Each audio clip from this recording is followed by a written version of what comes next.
A lot of proud moments this week for my family. Thank you again, guys. Really appreciate that. That's not easy. That's the first time. I mean, this is what we call a large crowd for a speech, so incredible work, Kai. Now, back to business. Yes. Thank you, sir. Tonight we gather here in Milwaukee at one of the most crucial moments in American history. Just days ago, something that once seemed unimaginable became a terrifying reality. My father came under literal fire as an incredible, patriotic rally turned into a tragedy. On a field in Butler, Pennsylvania, a brave firefighter died. Others were injured, and as those bullets rained down, we came millimeters away from one of the darkest moments in our nation's history. But we did lose an American hero that day. We wish that he were with us tonight. But his memory will live on forever in the hearts of his family, his community, and the nation that he loved.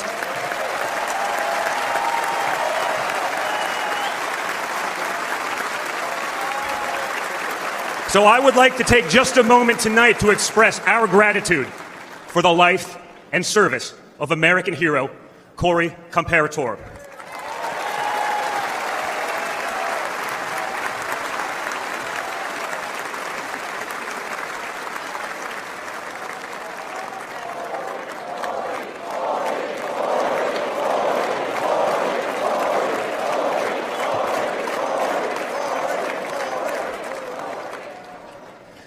They say you can't truly know how you'll respond in a moment of danger until you're actually confronted with it. So what was my father's instinct as his life was on the line? Not to cower, not to surrender, but to show for all the world to see that the next American president has the heart of a lion.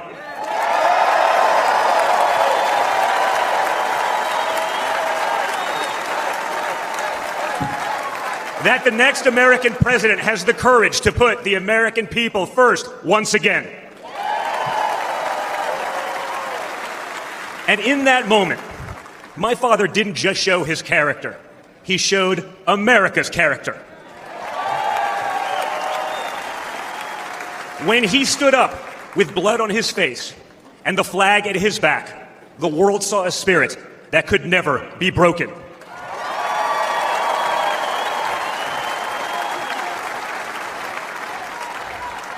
And that is the true spirit of America. America knows what it's like to be down. We know what it's like to be confused and to be afraid. Long before the attempt on my father's life, every American I met was filled with fear and anxiety. They were afraid our country was being torn apart. They were anxious about the massive and chaotic invasion of illegal aliens across our border. They were deeply concerned about partisan lawfare, education indoctrination, and attacks on freedom of speech. Most terrifying of all, they saw that our leaders didn't care, or worse, that they joyfully aided and abetted the erosion of our rights. And the lies. Oh yeah, the lies. We won't ever forget the lies. From left-wing politicians, from their allies in the media, when you hear them in a row, you fully understand the extent they have gone to divide this great nation. They lied about Russia collusion. They lied about Hunter's laptop. They lied about Joe Biden's fitness for office. They lied about the border being secure. They lied about inflation being transitory. They lied about how they would safely withdraw from Afghanistan. They lied about Biden being a, quote, moderate. And they told one nonstop lie after another about my father. But they could only run away from reality for so long. All hell has broken loose in America, and it's impossible to hide anymore.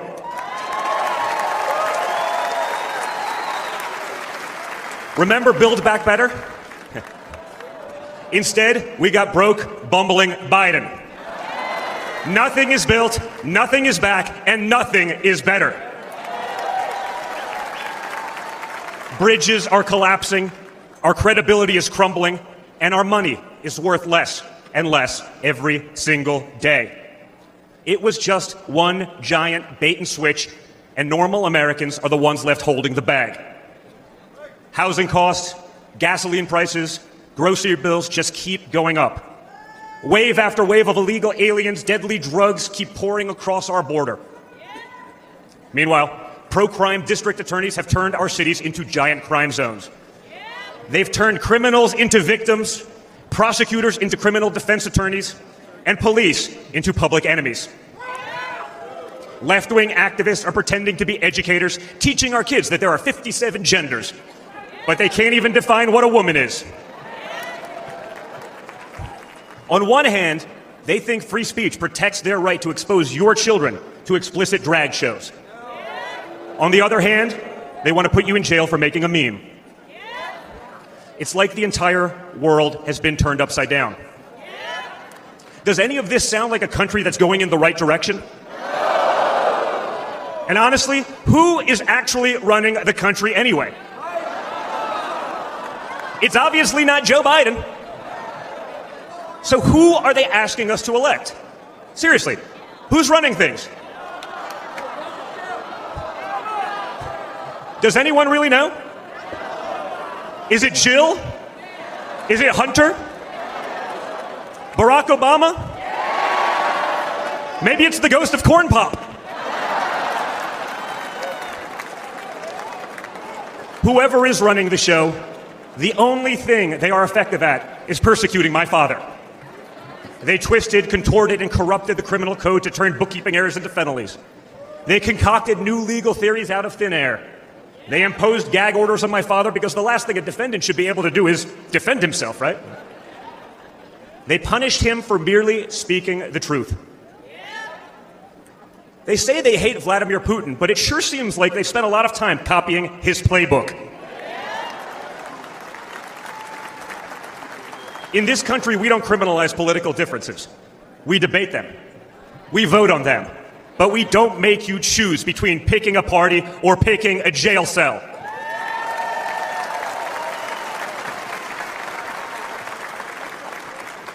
There was a time when the Democrats really wanted what was best for America, even if they had a different way of getting there.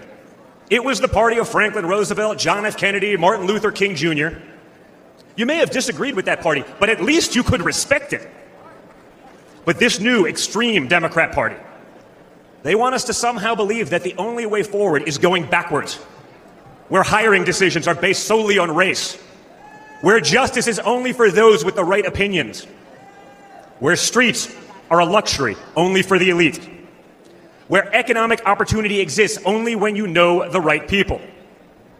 Right now, the America we all grew up with, the America that we love, feels like an old photograph, where you sit down with your children and tell them what life used to be like. You look back at that America and remember a country that was confident and proud, an America that knew who it was and what it stood for. And it could all feel like a distant memory. Somewhere along the way we stumbled. Somewhere along the way we lost ourselves. But we can't live on nostalgia. Yes, America was great, but our greatest days are yet to come.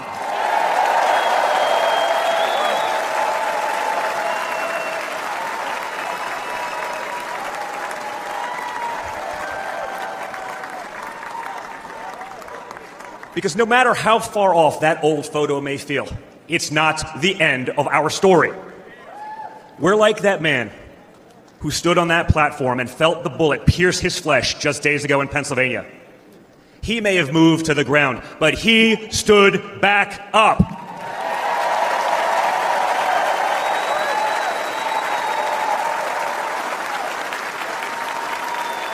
And when he did, my father raised his fist into the air. He looked out at the crowd. And what did he say?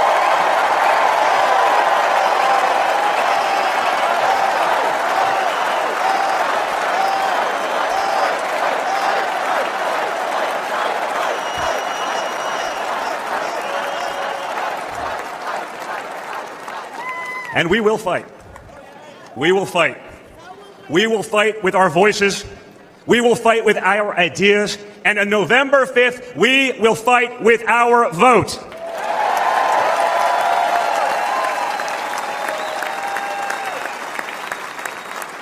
I've always been proud of him, but I've never been prouder of my father than I was in that moment.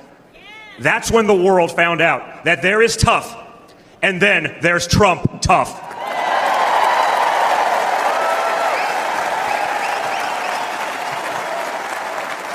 And the good news is, America is Trump tough.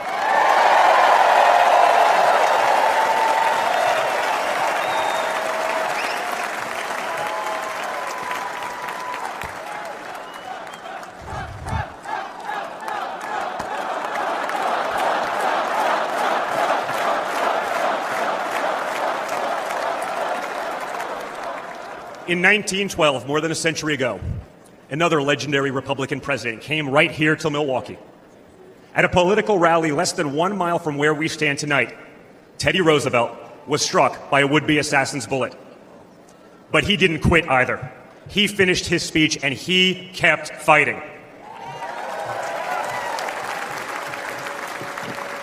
My friends, I don't believe in coincidences, but I do believe in God's plan.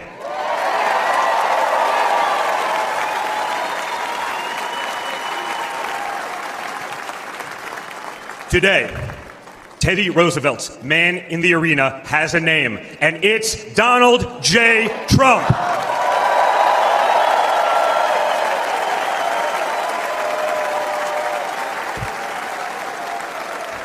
Remember, my father didn't have to run for re-election this year. He doesn't need the money, the fame, the power. Frankly, he doesn't need the witch hunts, the phony investigations, or the political prosecutions either. But he knew he had to run if there was any chance at saving America. He's not doing it for himself. He's doing it for everyone here tonight, for everyone watching at home.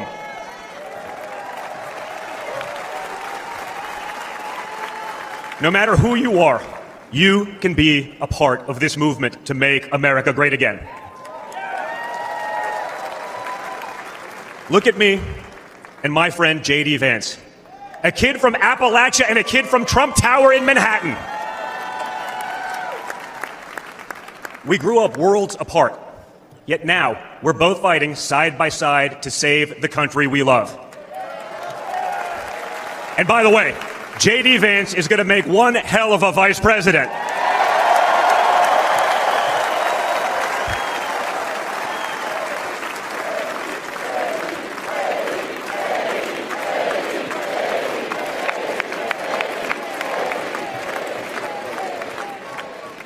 For those of you who have tuned out politics or have never even voted, I want you to know, if you're looking for a better life, a more prosperous future, a safer, more wholesome and patriotic place to call home, there's room for you in this party and in this movement.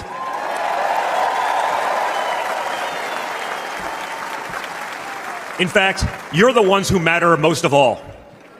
My father has always said that the people he gets along with best are the people who really work for a living. It's because of his background as a builder in construction, right? In construction, it doesn't matter how smart your architect is if you don't have the best guys laying the bricks. People with grit, people who get their hands dirty. That's a big problem with Washington, D.C. Most of the bureaucrats who rule over us have never built anything in their lives. It's time to build something real, something tangible, something that will last and leave this country better off for our children. That's my father's mission.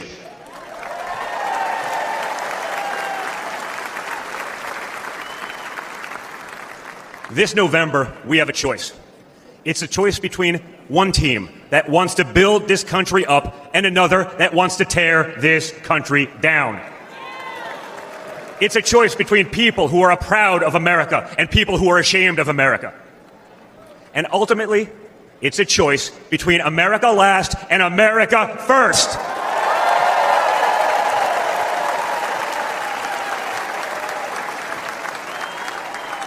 So if you love this country from the bottom of your heart, if you want to bring back common sense, if you want to save the American dream, if you want to stand up and fight for the future of our nation, you must re-elect my father, Donald J. Trump.